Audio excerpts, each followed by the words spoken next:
Hi everybody, this is your mobile lecture for language acquisition for Thursday. I think it's March 10th, and this is the Thursday right before spring break.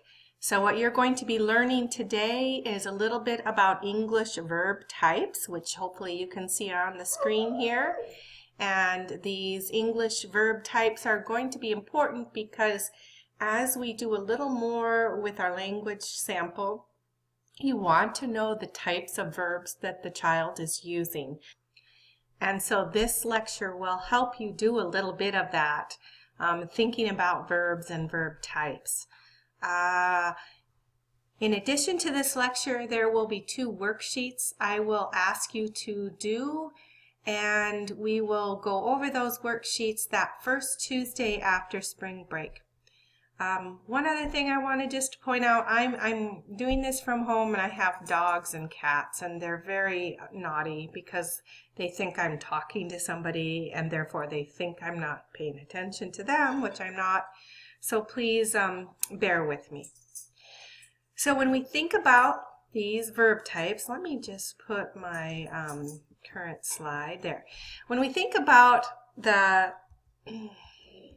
sorry, I advanced my slides. If we think about the verb types that are used in English, we have copular verbs, auxiliary verbs, modal verbs, and main verbs. And we're going to start talking about copular verbs first. Copular verbs couple. So they are a coupling.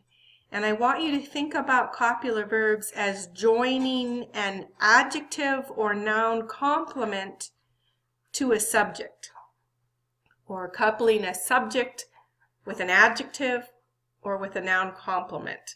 That's what the copular verbs do.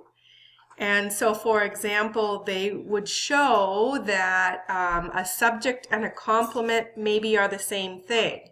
So I could say, Nathan is my boyfriend, or in this case, Nathan is my husband. Nathan and husband would indicate that they are the same thing. Is coupling the subject Nathan with husband. So it's showing that they're the same. So that verb in there is. Is a form of be. Be, is, am, are, was, were. That's copular verbs. So that first type of verb that we're talking about in the English language is copular. Copular verbs are verbs that link that. And if you see here, the grammatical subject with the grammatical subject complement. And I'll show you right here the most common types of copular verbs in the English language. I want you to highlight that be, because is, be, is, are, was, were, be, to be or not to be. That's a very important copular verb. Also, this list is not exhaustive, but they're the most commonly used copular verbs in English.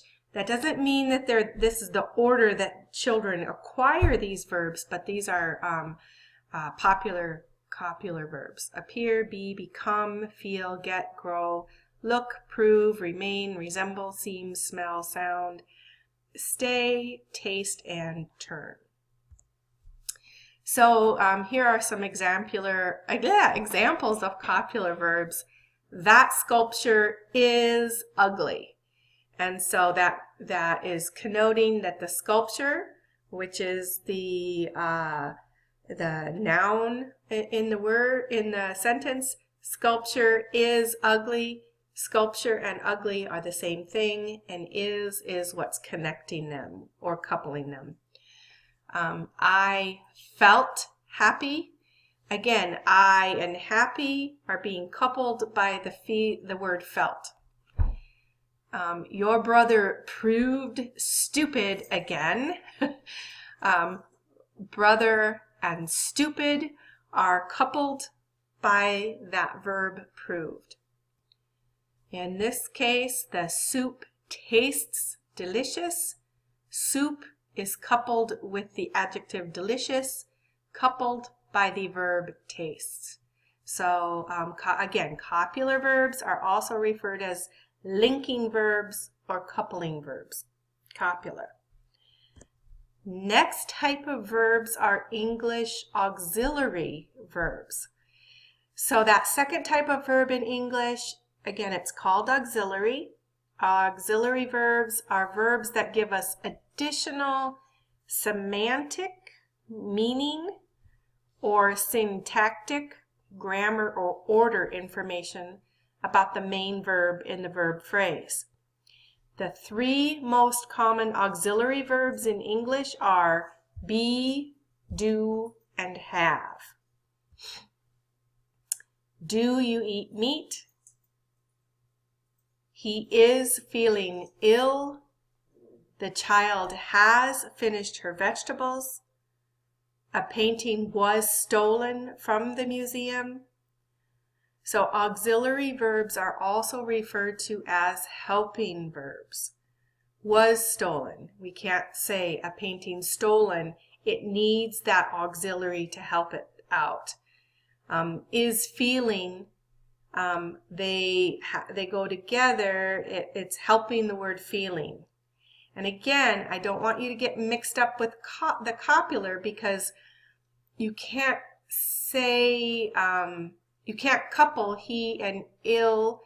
You need the helping verb is feeling there. The third type of verb in the English language is what we call a modal verb. Modal verbs are verbs that express the modality. They're neutral and defective, and that they occupy only the initial position of a verb phrase, or quasi-modal verbs, which are they have some but not all properties of modal verbs, and those are a subset of English modal verbs. So modal examples: could you close the door?